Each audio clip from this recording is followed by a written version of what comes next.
Welcome to another video on civics and history. This chapter is the life in the Sultanate period. Chapter 6 is about the life in the Sultanate period. Now many dynasties had come and gone.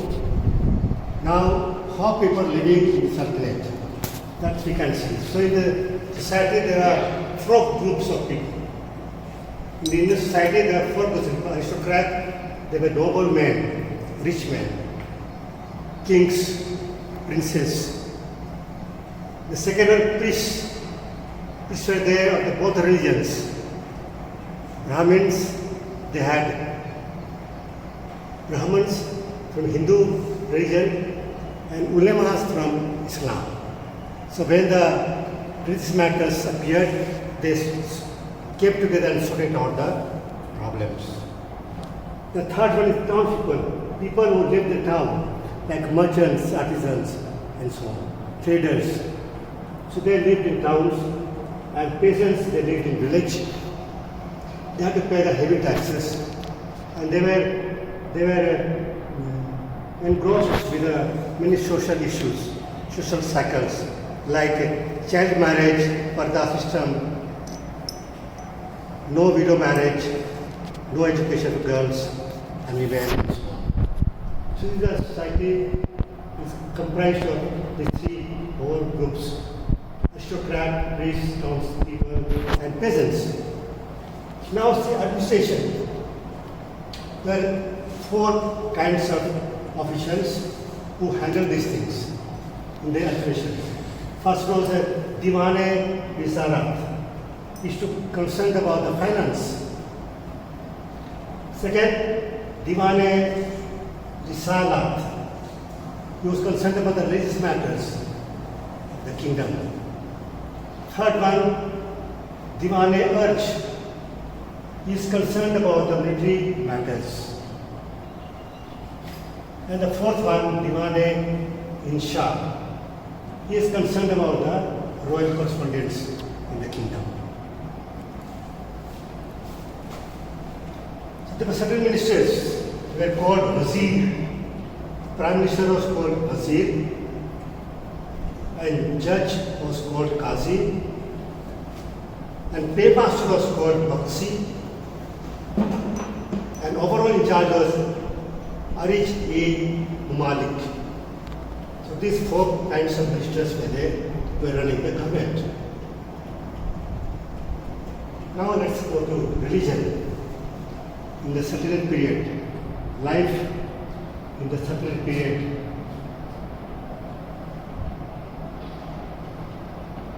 So religion, two kinds of movements emerged. One was Bhakti movement, another one was Sufi movement. Cultural developments. Many cultural developments took place in this time, in the period of Sultanate. Architecture. Architecture were combined with the Afghan, Turkish, and Indian style of architecture. They had different style of making building, constructing building. So when they came together, it became the Indo-Islamic style.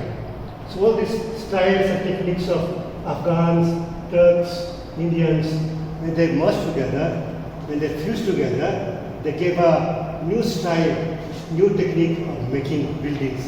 It is called Indo-Islamic style. Then there were features in the building. Features like arches and domes. Arches and domes were not need pillars. They stood with the help of the bricks. Round shape, half round shape buildings. So now let's go to the language. Now modern Indian languages emerged. In the Indian way, the bridge, Awadhi, regional languages like Tamil, Telugu, and Malayalam, they came together. And also the later period in the Sultanate period, what happened? That one new language emerged, that's called Urdu.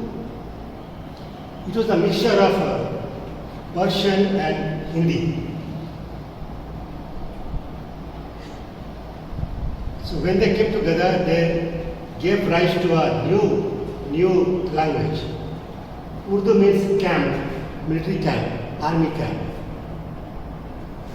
So this language was spoken in the military camp, Urdu. So it is called the army camp language. So Urdu is another language which came to be the combine of all the languages together. Now let's see. So let us see about literature. Literature, many Sanskrit textbooks, they were translated into Persian and Arabic. That new thing happened in that period of Sultanate. Also, the paintings, painters painted palaces, temples, and they made portraits of the kings and rulers. And they were paid by the kings. They were patronized by the kings for their works.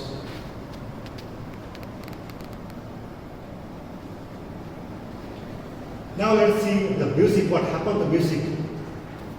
So Turkish had their own musical style, Persians had their own, Arabic and Indians had their own musical style of singing. Different style of musical entity. So when Turkish, Persian, Arabic and Indian musical forms fused together, came together, they gave rise to a kind of style of singing was Qawwali. You could know that. In that period, Sultanate period, new musical instruments were introduced by many people. New kind of musical instruments like Rahab and Sarangi.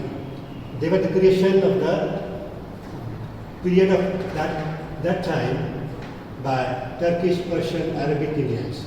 They came together also, they gave rise to not only the new ragas, but new musical instruments like Rahab and Sarangi. So music had taken a very good role in the society. One kind of devotional music came to be emerging.